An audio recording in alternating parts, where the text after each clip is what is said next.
فرمایا یا ایھا الذین آمنوا اذکروا اللہ ذکرا کثیرا، اے ایمان والو اللہ کا ذکر کثرت کے ساتھ کرو، وسبحوہ بکرۃ واصیلا، اور صبح و شام اللہ ہی کی پاکیزگی بیان کرو، اسی کی پاکی بیان کرو۔ صبح سے لے کر شام تک گفتگو کے کلاوے ملانا، لمبی چوڑی باتیں کرنا، اس میں جھوٹ کی آمیزش کا ہو جانا، غیبت کا شامل ہو جانا، بہت ساری آلائشوں سے اپنی زبان کو بھر لینا، منع فرما دیا، میں حکم دے دیا کہ تم اس طرح کرو، تم میری یاد میں لگ جاؤ، تم صبح و شام میری پاکی بیان کرو، تم میری طرف متوجہ ہو جاؤ۔ رسول کائنات صلی اللہ تعالی علیہ وآلہ وسلم کی بارگاہ عالی مرتبت میں، عزت و عظمت میں، ایک بوڑھے صحابی حاضر ہوئے اور عرض کی یا رسول اللہ صلی اللہ تعالی علیہ وسلم، میں بڑی دور سے آیا ہوں، پتہ نہیں دوبارہ آپ کی زیارت مجھے نصیب ہو سکے کہ نہ ہو سکے۔ یا رسول اللہ صلی اللہ علیہ وسلم، مجھے کوئی ایک ایسی بات ارشاد فرما دیں کہ جو مجھے کفایت کر جائے، یعنی اس سے میری دنیا بھی بن جائے اور میری آخرت بھی بن جائے، ایک بات۔ تو نبی پاک صلی اللہ علیہ وسلم نے فرمایا تیری زبان ہر وقت اللہ کے ذکر سے تر رہنی چاہیے، یہ بات تجھے کفایت کر جائے گی، تیرا فائدہ کر جائے گی، دنیا اور آخرت میں تجھے نفع دے جائے گی۔ اسلام نے ہر وقت ذکر الہی کا حکم دیا، سونے کے وقت کی دعا بھی سکھلائی، اٹھتے وقت کے الفاظ بھی سکھائے۔ اسلام نے کہا کہ کھانا کھانا ہے تو بسم اللہ شریف سے شروع کر لینا، اور جب ختم کرنا تو الحمدللہ پہ ختم کر لینا۔ جب تمہیں کوئی چیز بھلی لگے تو پھر ماشاءاللہ کہہ لینا، جب کوئی مصیبت آئے تو انا للہ و انا الیہ راجعون پڑھ لینا، اور جب سیڑھیاں چڑھنے لگو تو اللہ اکبر کہا جائے، اور اونچائی سے اترنے لگو تو سبحان اللہ کہا جائے۔ گویا ہر موقع پر اللہ کی یاد کو، اللہ کے ذکر کو، رب کریم کو ہمیشہ یاد رکھا جائے۔ رسول کائنات صلی اللہ علیہ وسلم کے بارے میں سیدہ طیبہ طاہرہ حضرت عائشہ صدیقہ رضی اللہ تعالیٰ عنہ فرماتی ہیں کہ اللہ کے رسول علیہ السلام ہر وقت اپنے رب کو یاد کرتے تھے، ہر وقت حضور اپنے رب کو یاد کرتے تھے، ہر وقت اللہ کے محبوب صلی اللہ علیہ وسلم کی زبان اطہر پر اپنے رب کریم کا ذکر رہتا تھا۔ تو کثرت کے ساتھ ذکر کرنا اور ذکر کو اپنی طبیعت کا حصہ بنا لینا۔ آپ کتاب و سنت کا جب مطالعہ کرتے ہیں تو آپ غور فرمائیں کہ نبی پاک صلی اللہ علیہ وسلم نے مختلف صورتوں کے فضائل بیان کیے، پھر نبی پاک علیہ السلام نے اللہ کے مختلف اسماء کا، مختلف ناموں کی فضیلت بیان کی۔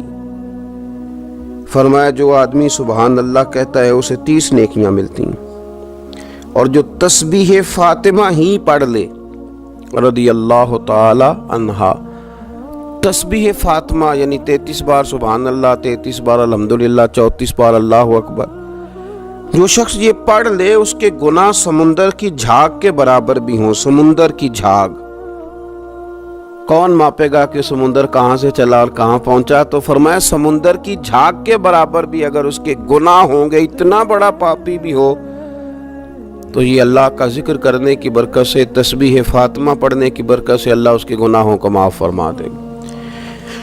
تو حضور سید عالم صلی اللہ تعالی علیہ وسلم نے ذکر کی فضیلت بیان کی۔ نبی پاک صلی اللہ علیہ وسلم نے بہت سارے اسماء تھے جن کی عظمت، عزت، رفعت بیان کی، فرمایا اس کے ساتھ اللہ کا ذکر کرو۔ صورتوں کے فضائل بیان کی۔ ہمارے ہاں میں نے دیکھا ہے کہ بعض واعظین اور بعض نقیب حضرات یا بعض ایسے لوگ جو بات کرتے ہیں تو اگر ان کی بات توجہ سے نہ سنی جائے تو وہ خود کئی دفعہ کہہ دیتے ہیں کہ میری بات ضائع نہ کر دینا، میرا جملہ ضائع نہ کر دینا۔ وہ سمجھتے ہیں کہ یہ بڑی اہم بات تھی جو میں کرنے جا رہا ہوں، اور کئی لوگ آپ ان کی بات توجہ سے نہ سنیں تو ان کے چہرے پر اظہار ناراضگی نمایاں ہو جاتے ہیں کہ یار میں بات کر رہا تھا، اس بندے نے توجہ ہی نہیں کی۔ تو نبی پاک صلی اللہ علیہ وسلم کی جو باتیں ہیں، جو حضور نے فضائل بیان کیے کہ لا حول ولا قوت الا باللہ تمہیں غموں سے نجات دے گا، اور نبی پاک صلی اللہ علیہ وسلم نے یہ جو فضیلت بیان کی کہ جب تم کہتے ہو سبحان اللہ و بحمدہ سبحان اللہ العظیم، تو زمین آسمان کے درمیان جتنی جگہ ہے اتنا اللہ تمہیں اجر کا بھر کے جو ہے وہ عطا فرماتا ہے اپنے فضل سے۔ تو یہ جو حضور نے مختلف اذکار کی فضیلتیں بیان کی، جو نبی پاک صلی اللہ علیہ وسلم نے پہلا کلمہ شریف کے بارے میں فرمایا کہ یہ سب سے افضل کلمہ ہے، اور سب سے افضل دعا کے بارے میں فرمایا کہ الحمدللہ کہنا سب سے افضل دعا ہے، تو یہ اذکار کے جو فضائل حضور نے بیان کیے، تو کیا معاذ اللہ ہم ان کو ضائع کریں گے؟ ان باتوں کو لیے ایک عام آدمی کی بات تو ضائع کی نہیں جا سکتی، تو رسول کریم صلی اللہ علیہ وسلم کی بات کو کیا ضائع کیا جائے گا؟ تو پھر جو بات سمجھنے کی ہے، جو بات غور کرنے کی ہے، جس پر ہمیں خاص توجہ دینی ہے، وہ یہ ہے کہ ہم ہر اس فضیلت کو ڈھونڈیں، تلاش کریں جو نبی پاک نے بیان فرمائی، اور پھر ہم اس فضیلت کی روشنی میں ان اذکار کو کرنے کی کوشش کریں، ان ساری باتوں کی طرف توجہ کریں۔ اور جب آپ اللہ کا ذکر کر رہے ہوتے ہیں نا، تو جس طرح آپ کے وجود کی غذا ہے، روٹی، کھانا، پانی، ہوا، صحت، سانس، یہ آپ کے وجود کو زندہ رکھتی ہے، تو ایک روح کی غذا ہے، روح کی غذا ہے رب کریم کا ذکر، اللہ کی یاد۔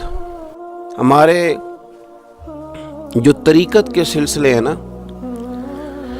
یہ بنیادی طور پر طریقت کے سلسلے دو کام کرتے ہیں، ایک تو عقیدے کو پختہ کرتے ہیں، نظریات کی صفائی کرتے ہیں۔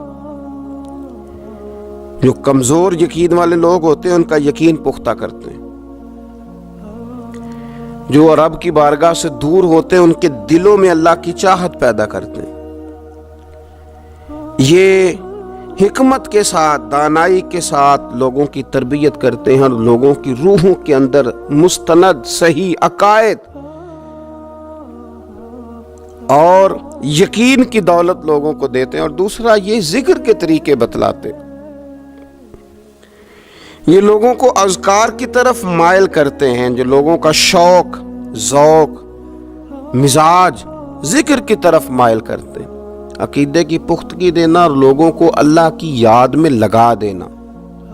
الف اللہ تے چمبے دی بوٹی تے میرے من وچ مرشد لائی ہو، نفی اسبات، یعنی لا الہ الا اللہ، لا الہ نفی ہے، الا اللہ اس بات ہے۔ نفی اسبات دا پانی ملیا تے ہر رگے ہر جائی ہو، تے اندر بوٹی مشک مچایا تے جاں پھلاں تے آئی، تے پھر جیوے مرشد کامل باہو جس اے بوٹی لائی۔ تو یہ یاد رکھ لیں کہ صوفیہ مختلف اذکار بتلاتے، آپ کسی بھی سلسلہ طریقہ سے وابستہ ہوتے ہیں تو آپ کو کچھ پڑھنے کو بتایا جاتا ہے۔ اب کیا ہم نے اس بات کو سمجھا ہی نہیں، ہم نے یہ توجہ ہی نہیں کی کہ ہم شیخ کی بارگاہ میں گئے تھے تو انہوں نے ہمیں کچھ پڑھنے کو، کہیں بھی آپ جائیں آپ کو کوئی استغفار بتا دے گا، کوئی کلمہ شریف بتا دے گا، کچھ نہ کچھ بتایا، لیکن ہم نے کیا کیا؟ ہماری اذکار کی جانب توجہ نہیں رہتی، ہم ذکر نہیں کرتے۔ ہمارے لیے جو کام سب سے مشقت والا ہے وہ ہے ذکر۔ اچھا، بڑا عجیب آدمی ہے نا جو کسی کالج میں یونیورسٹی میں داخلہ لے اور چاہتا بھی پاس ہونا ہے، پر کتاب کھول کے نہیں دے کے پڑھنا چاہتا، نمبر بھی چاہتا ہے میرے 100% ہوں، لیکن کہتا ہے مجھے کتاب نہ پڑھنی پڑے، تو یہ تو بیوقوفی ہے نا۔ آپ کو نصاب پڑھنا ہے اور نصاب کی تیاری کرنی ہے، اور پھر نصاب کے مطابق آپ کو چلنا ہے، آپ کا ایک نصاب ہے۔ تو طریقت ایک یونیورسٹی کا نام ہے، جب آپ طریقت کے شعبے میں داخلہ لیتے ہیں تو آپ کو اذکار بتائے جاتے ہیں، آپ کو وہ اذکار کرنے ہیں، وہ وظائف پڑھنے ہیں، ان پر آپ کو توجہ دینی ہے، ان پر آپ کو غور کرنا ہے۔ تو ذکر جب آپ کریں گے تو پھر آپ کو بہت ساری ایسی چیزیں نصیب ہوں گی جن کا نفع ہوگا۔ تو ہمارے صوفیہ ایک تو تنہا ذکر کرتے، پھر اجتماعی ذکر کا بھی سبق دیتے۔ رسول اللہ صلی اللہ تعالی علیہ وسلم نے فرمایا جب کوئی قوم اللہ کے ذکر کے لیے بیٹھتی ہے تو فرشتے انہیں گھیر لیتے ہیں، رحمت انہیں ڈھانپ لیتی ہے، اور حضور فرماتے ہیں ان پر سکینہ اترتا ہے، اور وہ ایک جماعت میں بیٹھ کے اللہ کا ذکر کر رہے ہوتے ہیں، اور اللہ فرشتوں کے سامنے ان کا تذکرہ کرتا ہے، فرشتوں کے سامنے۔ تو ایک تو انفرادی ذکر، پھر جو مجالس ذکر ہیں، محافل ذکر ہیں، ان کی افادیت یہ ہے کہ جب جمع ہو کر کے لوگ بیٹھتے ہیں تو پھر ان پر اللہ کی رحمت چھا جاتی، پھر اللہ کا فضل ان کی نگہبانی اور خبرگیری کرتا ہے۔ اپنی زبان کو ذکر سے تار رکھیں، جہاں بیٹھیں اجتماعی طور پر وہاں بھی اللہ کی یاد کے ساتھ بیٹھیں، رب کریم کا ذکر کریں۔ ہمارے ہاں اب خلوت میں بیٹھنا، تھوڑا سا لوگوں سے الگ ہو کے بیٹھنا، تنہائی میں بیٹھنا، یہ لوگوں کے لیے اس لیے مشکل ہو گیا ہے کہ لوگ ذکر میں تو بیٹھ نہیں سکتے، عبادت کے ساتھ کوئی دلچسپی رہی نہیں، معاذ اللہ، وظائف پڑھنے کا کوئی ذوق نہیں، تو تنہائی میں بیٹھ نہیں سکتے۔ حالانکہ ترمذی شریف میں حدیث ہے، نبی پاک صلی اللہ علیہ وسلم نے فرمایا تمہارے لیے بہتر ہے کہ اپنے گھروں کو لازم کر لو، یعنی بلا وجہ ضرورت گھروں سے نہ نکلو، اپنے گھر میں رہو، اذکار کرو، عبادت کرو۔ یہ اگرچہ اسلام کے اندر رہبانیت نہیں، سارا کچھ چھوڑ چھاڑ کے مسجد میں بیٹھنے کا حکم نہیں ہے، لیکن آپ دیکھیں نا کہ حضور علیہ السلام کی حیات مبارکہ میں کچھ اوقات ایسے ملتے ہیں کہ سرکار خلوت میں تشریف لے جاتے، تنہائی میں بالکل الگ تھلگ ہو کے کچھ عبادت حضور نے تنہائی میں کچھ ذکر کیا ہے، الگ ہو کر۔ اعلان نبوت سے پہلے اللہ کے محبوب علیہ السلام مہینوں غار حرا میں رہا کرتے تھے۔ وہاں کیا ہوتا تھا؟ اللہ کا ذکر ہوتا تھا، اللہ کی یاد ہوتی تھی، عبادت، ریاضت، تقوی، پرہیزگاری۔ پھر آپ یہ دیکھیے کہ نبی پاک صلی اللہ تعالی علیہ وسلم ہر سال رمضان المبارک میں 10 دن کا اعتکاف کرتے۔ اگرچہ حضور کے ذمے تبلیغی ڈیوٹیاں ہیں، سرکار کے ذمے جہاد کے بہت سارے معاملات ہیں، نبی پاک علیہ السلام نے 23 سالوں میں پوری دنیا کو انقلاب آشنا کرنا ہے، لیکن اس کے باوجود رسول کائنات صلی اللہ تعالی علیہ وسلم ہر سال رمضان کے آخری عشرے کا اعتکاف کرتے۔ اس کے علاوہ بھی حضرت عائشہ صدیقہ رضی اللہ تعالیٰ عنہ فرماتی ہیں، رات کو مجھ سے فرماتے ابو بکر کی بیٹی تو اجازت دے تو رب کو راضی نہ کر لوں۔ وہاں بھی تنہائی میں کھڑے ہو جاتے۔ تو نبی پاک نے ہمیں بتلایا کہ کچھ وقت تنہائی کا تمہارے رب کے ساتھ گزرنا چاہیے، کچھ اوقات ایسے ہونے چاہیے۔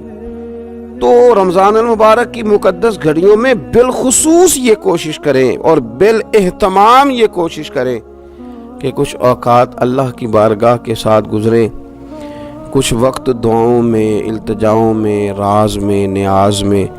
دیکھیں نا کتنا اپنے آپ کو ہلکا لوگ محسوس کرتے ہیں کسی بندے کو اپنا دکھڑا سنا کے، کتنا لوگ ہلکا محسوس کرتے ہیں۔ حالانکہ نبی پاک صلی اللہ علیہ وسلم نے فرمایا جو آدمی لوگوں کے سامنے اپنا فقر بیان کرے اللہ اسے غنی نہیں کرے گا، اور فرمایا جو اپنے رب کے سامنے اپنا فقر بیان کرے گا جلدی یا دیر سے اللہ اسے غنی ضرور کر دے گا۔ تو آپ مصلی پہ بیٹھیں، اپنی خلوت کو مضبوط کریں، کچھ نہ کچھ تنہائی کی عبادت تھوڑا وقت نکال کے، رات کو، صبح کو، جیسے آسانی ہو ضرور اس پر توجہ دیں۔ رسول کریم صلی اللہ علیہ وسلم نے اپنے عمل سے، اپنے پیغام سے، اپنی گفتگو سے ہمیں اس طرف مائل کیا۔ تو ایک بات آخر میں اور جو بڑی سمجھنے والی ہے اس پر بھی توجہ کریں۔ کچھ لوگ کہتے ہیں جی میں غافل ہو گیا ہوں، تو میرے لیے مشکل ہو گئی ہے ذکر کرنا، تلاوت کرنا، عبادت کرنا، وقت غفلت میں زیادہ گزرتا ہے۔ بندہ غافل کب ہوتا ہے؟ نبی پاک صلی اللہ علیہ وسلم نے فرمایا شیطان جاسم علی قلب ابن آدم، فرمایا یہ جو شیطان ہے یہ انسان کے دل کے ساتھ چمٹا رہتا ہے۔ فَإِذَا ذَكَرَ اللَّهَ خَنَسَ، جب انسان اللہ کا ذکر کرتا ہے تو یہ اس کا دل چھوڑ کے ہٹ جاتا ہے۔ اور فرمایا وَإِذَا غَفَلَ وَسْوَسَ، جب انسان غافل ہوتا ہے تو پھر شیطان وسوسہ ڈالتا ہے۔ اب نبی پاک علیہ السلام کی حدیث مبارک پر غور فرمائیے، حضور فرماتے ہیں کہ شیطان آدمی کے دل کے ساتھ چمٹا ہوا ہے۔ جب بندہ کرتا ہے نا اللہ کا ذکر تو یہ بندے کا دل چھوڑ کے دور چلا جاتا ہے۔ اور فرمایا وَإِذَا غَفَلَ وَسْوَسَ، جب بندہ غافل ہوتا ہے تو شیطان وسوسہ ڈالتا ہے۔ یہ نہیں فرمایا کہ